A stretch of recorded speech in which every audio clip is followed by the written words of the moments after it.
Over the past several years, Kellogg Company has been on a transformation journey. We intend to separate into two separate publicly traded companies. Why we made the decision to do the spins. There's a lot behind that. It's the most consequential move in Kellogg's history since Mr. Kellogg himself invented breakfast cereal.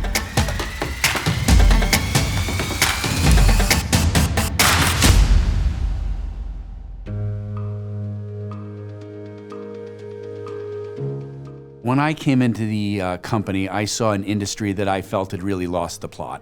I mean, we sell brands, great brands that people love, and the whole industry was focused on cost reduction.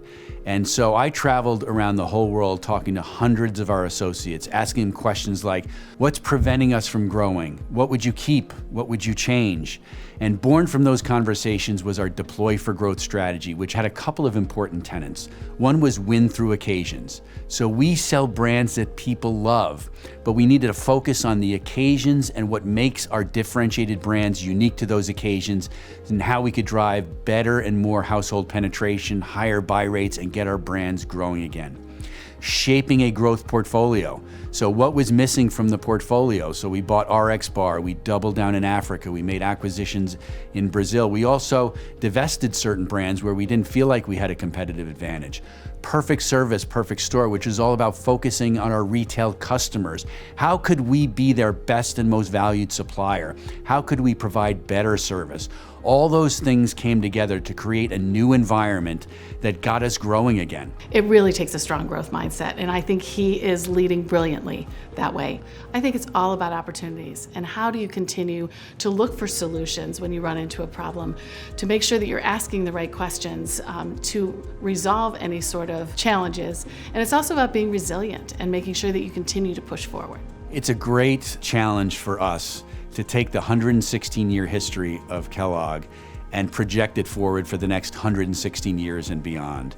And so our aspiration and the bar that we've set is, as we become these new companies going forward, that people recognize the history, the heritage, the tradition. Steve and the entire management team really entrusted EY in helping them on their transformation journey. We were involved in everything from design all the way through to implementation and execution. We even designed a logistics strategy for them for their business post-spin. We are making these bold changes from a position of strength. We're choosing to do this because we see the potential, we see the unlock of value that's happening. Keep painting that picture of success, and it gets people motivated.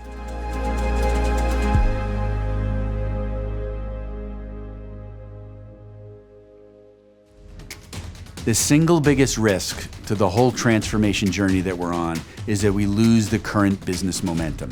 And that's going to ensure that we have the type of creativity, the type of energy that's required to have long-term, sustainable, exciting growth.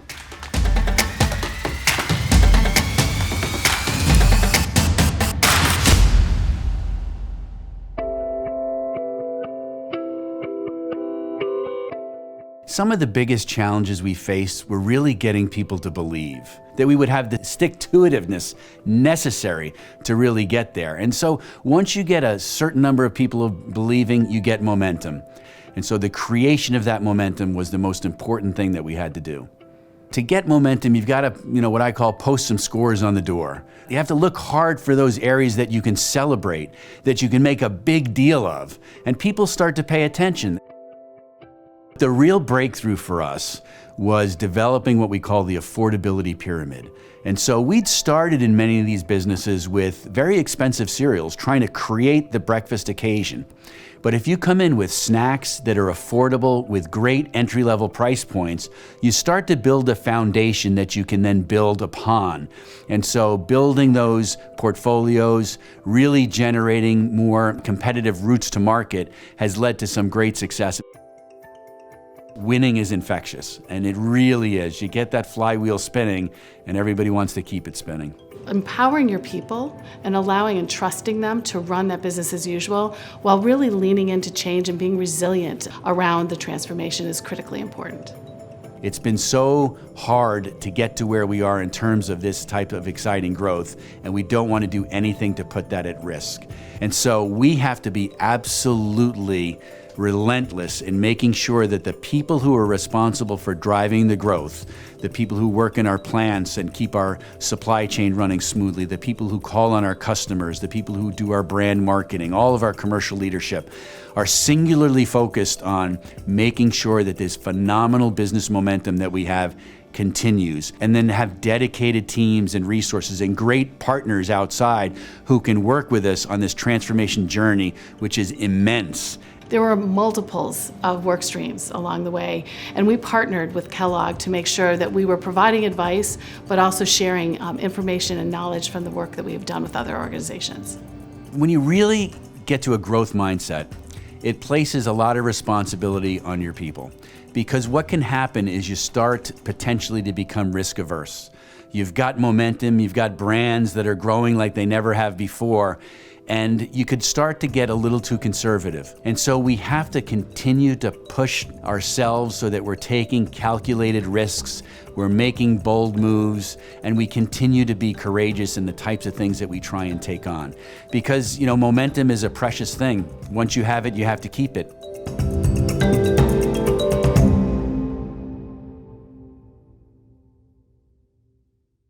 When I first joined the company, one of the questions I asked is, what's important to keep? And everybody said our culture, our values, what Mr. Kellogg started. And he was an early conservationist. He was an early philanthropist. He was an incredible entrepreneur. And people who join the Kellogg company join because they're attracted by those values, and they stay because they believe in those values, and they get the opportunity to work against those values.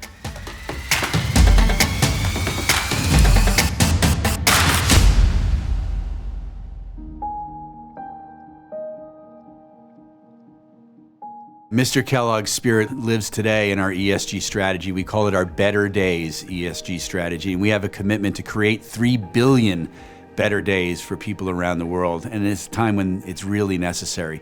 But we look for areas where we know we can make a difference because we bring expertise. So we look for areas where food insecurity exists, and how can we help solve food insecurity. We were really excited to work with Steve and the Kellogg management team on their ESG agenda, and really stepping back and looking at how do we help them create decarbonization tools. And if you look at the synergy between the core values that Kellogg had, as well as their ESG agendas, it's about driving growth and trusting their people. We are very proud of our sustainability track record, but we know we can continue to get better because this is a planet that we share, and it's a planet under siege right now, and we want to do everything that we possibly can to be a leader in that space. And we talk about it every day. It's real, and it will continue as we go into our journey of transforming ourselves into new businesses going forward.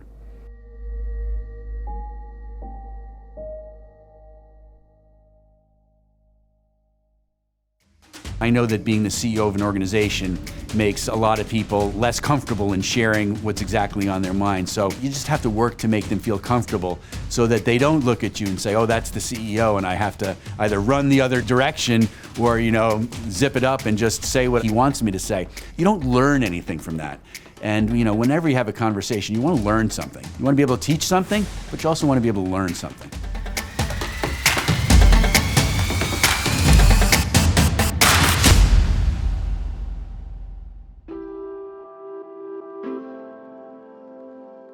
I hope that when people think about me and my leadership style, they would say that, I'm authentic. I try very, very hard to be a good listener, to not just always be talking and telling people, but actually listening to understand so that I can help them and I can create value for what they're trying to accomplish. It's about being bold and really being brave and having the intellectual curiosity to ask a lot of questions, along with surrounding yourself by a great team of people who's going to challenge and really lean in and lead through ambiguity. I want to be challenged so that we get to the right answer. Your board of directors is a great place to get feedback, and making sure you have a great working relationship with your board of directors. I have one-on-ones with all of them so I can gather feedback as well. So feedback comes from everywhere, and we also have town halls very regularly where we get verbatim comments, and they're in the hundreds and hundreds. I read every single one of those verbatim comments because feedback's a gift, but it's a gift that you often have to go look for. I try and force myself to ask more questions than I ever have before to all levels of the organization, and to make sure that people feel very, very comfortable in sharing exactly what they believe. You need to work hard at making sure that you can get open communication through all levels of the organization. It's all about staying true to who you are and to what your core values are. For me, it's trust, it's teamwork, it's making sure that I surround myself by people who actually complement me, that are willing to bring their diverse perspectives to the table. Not being afraid to hire people that are smarter than you, that challenge you, that help you grow. And so I say all the time, there's not a single person on my team whose job I could do better. There's not a single one.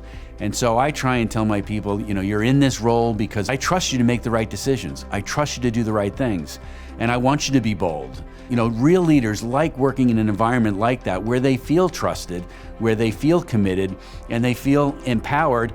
And with that comes a natural accountability. And I find the best people hold themselves accountable more than anybody else ever can.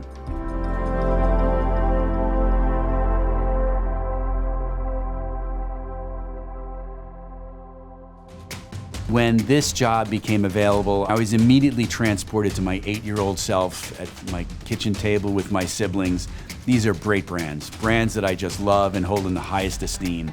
And I feel a personal responsibility to turn them over to the next generation even stronger than the way we inherited them.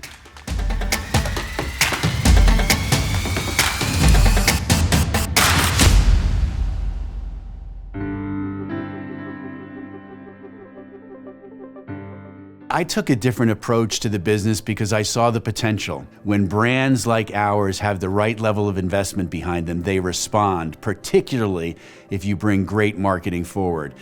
And branding is really all about storytelling. I talk about painting a picture of the future. And that future is a company whose brands are growing, that's hiring people, that's opening factories. That's a much more attractive story than the opposite. The best days of this company are firmly in front of us, and this actually unlocks that. So if you look at the North American cereal business, they've had to play second fiddle to brands like Cheez-It and Pringles. And going forward, you're gonna have a management team with 160 years of collective Kellogg experience that wake up every single day with one thing on their mind: how do I win in cereal?